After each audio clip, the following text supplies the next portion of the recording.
Hablando de lo que pasó anoche, esta madrugada, en el Congreso de la República, cambio diametralmente de tema, como en el fútbol, cambio de frente, de la tribuna oriental a la occidental. ¿Está en riesgo la financiación de Transmilenio y de muchos otros sistemas de transporte público en el país? ¿Por qué es importante lo que pasó anoche en la edición presupuestal que discutió y aprobó el Congreso de Colombia? Pues porque ya no está en riesgo, y esa es la buena noticia. Tenemos dos muy buenas noticias para los bogotanos y para los usuarios del transporte público, que son las mayorías en Colombia. Hay transporte público, en unos casos masivo, en otros casos estratégico, en total en 14 ciudades de Colombia. Y por la pandemia, porque tuvimos que cuidarnos, poner medidas de distanciamiento muy estrictas para cuidar la vida, pues nos quedamos en un año sin el 85% de los usuarios y los ingresos del sistema. Y eso obviamente abrió un déficit muy amplio. De manera tal que pues hemos tenido que hacer una vaca, digámoslo así, para que la gente nos entienda, para ir cerrando ese déficit muy grande. Por fortuna hemos hecho un esfuerzo enorme para recuperar el empleo. Ricardo, ayer salieron las cifras del DANE. Yo le tengo un agradecimiento profundo a los empresarios de Bogotá, porque los médicos y enfermeras nos salvaron la vida, pero los empresarios y la inversión pública, la alcaldía, en las obras que estamos haciendo, salvó el empleo. Bogotá es la ciudad de Colombia que más está creciendo. Ayer se confirmó que está creciendo por encima del país 3.1%, que menos informalidad tiene, que recuperó en total 4 millones de empleos que hoy están trabajando. Y eso ha recuperado la demanda y el uso del transporte público. Y además hemos mejorado su seguridad, sus cámaras, sus puertas. En fin, todos haciendo un esfuerzo. Entonces, la doble buena noticia es que ya los usuarios pagan su tiquete, ese es un aporte. Los impuestos de los bogotanos y de cada una de las ciudades pagan un aporte para ayudar a subsidiar la tarifa para que a la gente le quede más económico moverse en transporte público. Y ayer el gobierno nacional decidió hacer un aporte adicional de 1 billón de pesos que se distribuirá de manera proporcional al número de usuarios que había en el 2019 en el transporte público de cada ciudad. Pero además, tal vez lo más importante, porque es que aquí todos tenemos que aportar. Yo le acabo de nombrar a los usuarios, a los impuestos de los bogotanos, a los impuestos de los colombianos. Los únicos que no estaban aportando nada eran los operadores privados del sistema, en este caso los operadores privados de Transmilenio. Gracias a la decisión del Congreso de la República vamos a poder empezar a salir de ese regalo envenenado que le dejó Enrique Peñalosa a Bogotá, unos contratos hechos en el 2019 absolutamente ventajosos para el bolsillo de los privados y absolutamente abusivos con el bolsillo de los bogotanos. El Congreso de la República nos ha dado autorización ayer legal de empezar la renegociación de los contratos de los operadores privados para revisar la estructura de costos, para revisar eficiencias y para que ellos también aporten al sostenimiento del transporte público. De manera que es una buena noticia por todos los lados y por todos los sentidos. Alcaldesa, tal vez el punto más controvertido de todo esto es esa renegociación de la que ya vamos a hablar, pero antes quiero preguntarle, del billón de pesos que se autoriza anoche en la adición presupuestal para todos los sistemas de transporte masivo, ¿qué porcentaje le corresponde a Transmilenio? Aproximadamente, por los datos iniciales que compartimos los alcaldes, que compartimos esta lucha, y yo le quiero agradecer a todos mis colegas y que nos asociamos en Asocapitales, a Bogotá le corresponde aproximadamente el 66% de ese ingreso. 660 millones de pesos aproximadamente. 660 mil millones de pesos. 660 mil, perdóneme, es que ya tengo la calculadora que está, claro que sí, 660 millones. No, sí, algo así. Es que va a depender. Pero eso va a depender, alcaldesa, lo vamos a reportar. Eso depende. ¿Cuál fue el criterio que además propusimos los alcaldes de común acuerdo? Que eso es perfectamente verificable de manera muy sencilla, que es cuál fue el número de primeros usuarios que tuvimos en el 2019. Cada ciudad va a reportar cuál fue ese número. Nosotros hemos hecho en Asocapitales compartido esa información y nos da más o menos entre el 63 y 66% para Bogotá. Seguramente ahí se harán algunos ajustes, pero esto es muy importante porque no es solo para Bogotá, es para 14 ciudades. Para ciudades como Sincelejo, por ejemplo, que también es una ciudad intermedia, pero capital, que tiene líos con su transporte público y que también necesita apoyo. Para Medellín, para Cali, para Cartagena, para Barranquilla, para Pereira, para Bucaramanga, entre otras, de manera que ha sido un esfuerzo conjunto en pro del beneficio de los usuarios para un servicio público esencial, como el agua o como la energía. En transporte público no podríamos movernos, no tendríamos empleo, no tendríamos actividad económica, se nos volvería a caer el empleo y lo que más queremos los colombianos es poder trabajar, que baje el costo de la vida, que mejore la calidad de vida. Sí, alcaldesa, hablando de ese porcentaje que le corresponderá a Bogotá, de ese billón que queda asignado para el transporte público del país, ¿es suficiente? ¿Alarga la vida y la situación financiera de Transmilenio hasta cuándo? Porque la empresa había dicho que en Bogotá estaban los recursos hasta agosto. ¿Con esa plata que va a entrar sería por cuánto tiempo?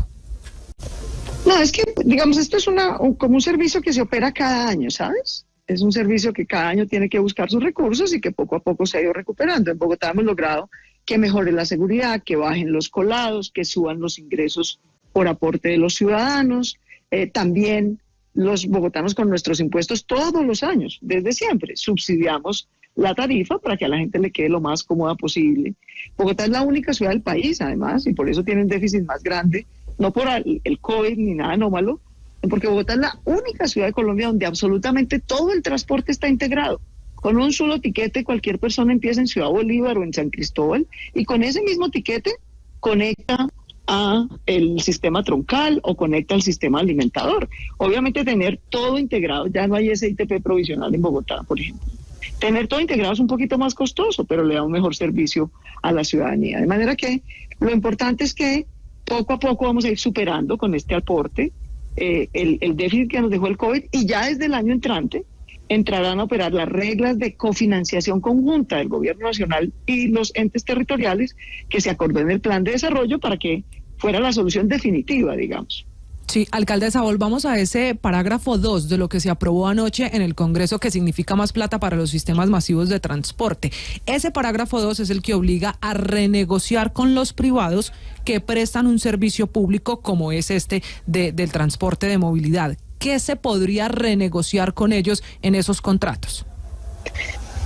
Miren, les voy a resumir. Enrique Peñalosa en el 2019 se encontró en una situación difícil, yo no voy a decir que no. Su alcaldía se encontró con que 3 de sus operadores privados habían fracasado y se habían quebrado.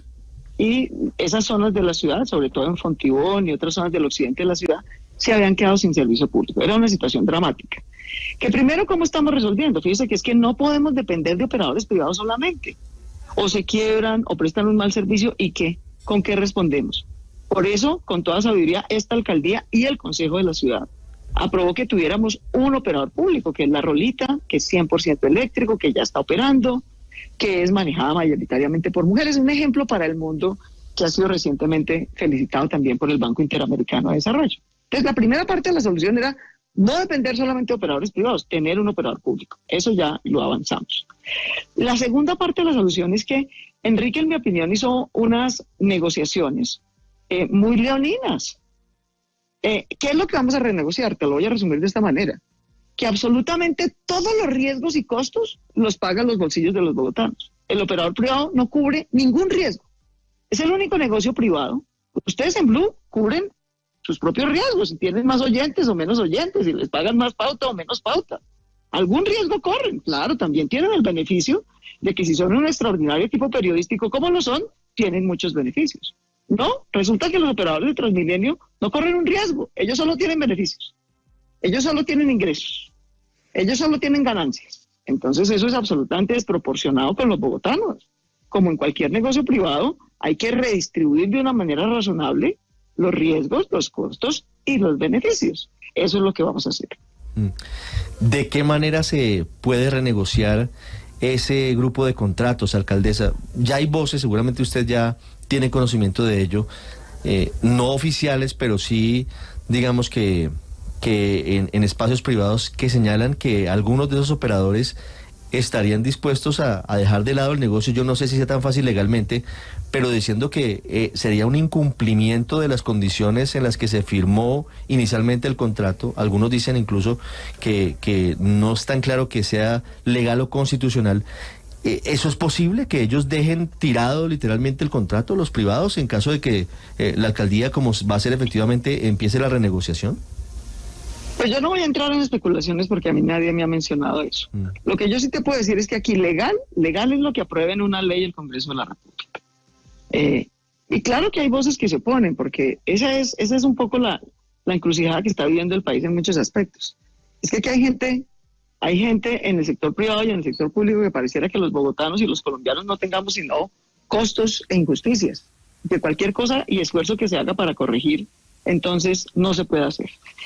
Aquí lo que necesitamos es ponernos de acuerdo. Y eso es lo que vamos a empezar, una negociación para ponernos de acuerdo. Los actuales contratos de los operadores privados de Transmilenio son súper ventajosos para los privados y abusivos con los bogotanos. Y eso lo tenemos que equilibrar, como tenemos que equilibrar tantas otras injusticias en la ciudad y en el país. Anoche en el Congreso de la República, por fortuna, poco a poco algo va cambiando.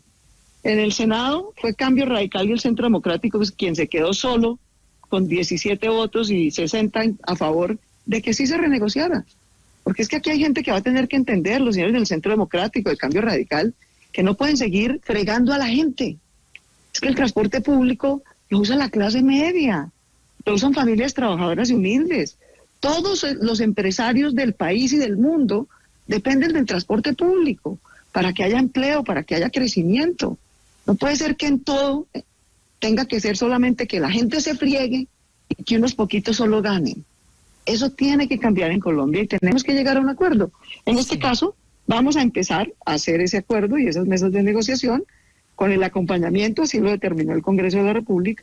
Esas mesas las liderará los entes territoriales y el Ministerio de Transporte con el acompañamiento de la Contraloría General de la República. Sí, ¿y con qué va a llegar usted a la mesa, alcaldesa? Es decir, porque usted ha sido clara en decir que todos los riesgos actualmente corren por cuenta de los bogotanos y no de los operadores privados a quienes usted varias veces ha tildado en esta entrevista de tener contratos ventajosos, abusivos y leoninos. ¿Qué es lo que usted quiere modificar en esa estructura de costos y en esa estructura de eficiencias? ¿Podría darnos unos ejemplos concretos, alcaldesa? Pues hoy riesgos que ellos corran, 0, riesgos que corren los bolsillos bogotanos, 100. Eso es lo que hay que renegociar. Porque como tú bien sabes, Paola, de los riesgos se derivan los costos. Y de los costos se derivan las tarifas. Y se derivan las utilidades. Entonces, hoy el partido va 0 riesgo y por lo tanto todos los costos en el bolsillo de los ciudadanos. Eso es lo que hay que redistribuir y renegociar. Y eso no es porque los contratistas privados de Transmilenio sean malos, ni diabólicos, ni abusivos. No es porque la alcaldía anterior se los permitió. La alcaldía anterior de Enrique Peñalosa les dio eso. Entonces, aquí hay que sentarse, es que esa es la función de los alcaldes. La función de los alcaldes es representar el interés público. Y hay un interés público legítimo de los privados en participar de un negocio en el que hacen aportes, tienen experiencia, vinculan a la gente, hacen la operación. Ellos hacen un aporte. Pero la obligación de los alcaldes es representar a los ciudadanos, a esas familias humildes que no se sientan en esa mesa, confiando en que los alcaldes representaremos su interés y cuidaremos su bolsillo. De manera que eso es lo que vamos a hacer. Alcaldesa, obviamente todo esto es futurología, pero ¿tiene las herramientas a partir de lo aprobado anoche la alcaldía, en este caso de Bogotá, para suspender, para cancelar unilateralmente los contratos en caso de que los privados no sean positivos, no acepten una renegociación de los contratos? Ricardo, yo te ruego que tratemos como todos los temas, con responsabilidad y con mesura. Aquí nadie está hablando de cancelación, ni de nada unilateral. La autorización legal y para lo que tenemos hoy, todas las herramientas, es para hacer una renegociación bilateral de los acuerdos y eso es lo que vamos a hacer. Pero es que leo los parágrafos y ahí dice que sí tendrían la potestad los alcaldes en caso dado de que no haya acuerdo de declarar unilateralmente la terminación de los contratos. No, la terminación unilateral de los contratos está reglamentada en la ley y establece, y hay unas condiciones establecidas. Y esa otra ley sigue vigente, por supuesto. Aquí lo que hay es una nueva ley que tiene una nueva disposición muy concreta que se llama renegociación y eso es lo que vamos a hacer. Alcaldesa, una pregunta final. ¿Qué porcentaje del sistema maneja la Rolita? En este momento es una proporción pequeñita, la verdad. La Rolita tiene en este momento 195 buses. Está operando justamente las zonas que dejó tiradas 3 operadores privados que se salieron del servicio porque dijeron que no era rentable. Y esa fue la decisión que nosotros tomamos, crear un operador público que tiene 195 buses eléctricos hoy, que tiene en un 55% conductoras mujeres, que es un ejemplo para el mundo de transporte público eficiente, limpio y con equidad de género. Hace una semana, el presidente del Banco Interamericano de Desarrollo, Ilian Goldman, nos visitó en Colombia, estuvo un día. ¿Sabe dónde se gastó la mitad de ese día que estuvo en Colombia? En La Rolita, porque le parece que es un ejemplo para América Latina y para los demás países miembros del banco para avanzar en transporte público. De manera que tenemos con qué y tenemos la disposición y el respeto por los operadores, también por la ciudadanía y la facultad legal en este momento de hacer la renegociación y la vamos a iniciar. Las 7 de la mañana, 56 minutos.